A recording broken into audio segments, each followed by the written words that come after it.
കോഴിക്കോട് ബീച്ചിൽ ലൈറ്റ് ഹൌസിന് സമീപത്തെ കെട്ടിടത്തിന് മുകളിൽ കയറി യുവാവിന്റെ ആത്മഹത്യാ ശ്രമം. ഒടുമ്പ്ര സ്വദേശി റോഷനാണ് കെട്ടിടത്തിന് മുകളിൽ കയറി ആത്മഹത്യാ ഭീഷണി മുഴക്കിയത്. മോഷണക്കുറ്റം ആരോപിച്ച് തന്നെ ആളുകൾ മർദ്ദിച്ചെന്ന് ആരോപിച്ചാണ് യുവാവ് ആത്മഹത്യാ ഭീഷണി മുഴക്കിയത്.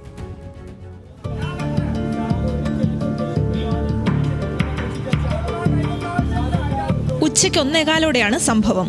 ബീച്ചിൽ ലൈറ്റ് ഹൌസിന് സമീപത്ത് സ്ഥിതി ചെയ്യുന്ന മെർച്ചന്റ് നേവി ക്ലബ് കെട്ടിടത്തിന്റെ മുകളിലെ നിലയിലേക്ക് ഓടിക്കയറിയ യുവാവ് താൻ ജീവനൊടുക്കാൻ പോവുകയാണെന്ന് ഉറക്കെ വിളിച്ചു പറയുകയായിരുന്നു. കയ്യിലുണ്ടായിരുന്ന ഗ്ലാസ് കഷ്ണം യുവാവ് കഴുത്തിൽ വെച്ചതും ആശങ്ക സൃഷ്ടിച്ചു.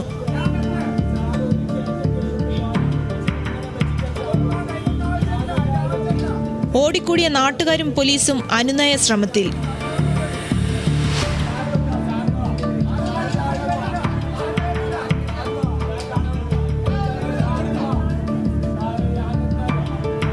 സ്ഥലത്തെത്തിയ ഫയർഫോഴ്സ് സംഘം യുവാവ് താഴേക്ക് ചാടിയാൽ പരിക്ക് പറ്റാതിരിക്കാൻ വല വിരിച്ചു. പോലീസും ഫയർഫോഴ്സും അനുനയ ശ്രമം തുടർന്നു. വാഹനം മോഷ്ടിച്ചെന്നാരോപിച്ച് തന്നെ ചിലർ മർദ്ദിച്ചെന്നും അവർക്കെതിരെ നടപടി വേണമെന്നും യുവാവ് വിളിച്ചു പറയുന്നുണ്ടായിരുന്നു.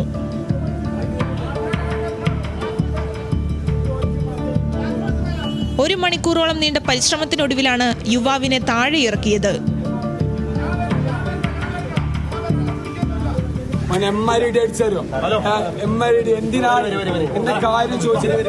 താഴെ ഇറങ്ങിയ യുവാവിനെ പോലീസും ഫയർഫോഴ്സ് ഉദ്യോഗസ്ഥരും യുവാവിന്റെ മാതാവും ചേർന്ന് അനുനയിപ്പിച്ച് ആശുപത്രിയിലേക്ക് മാറ്റി. ന്യൂസ് മലയാളം, കോഴിക്കോട്.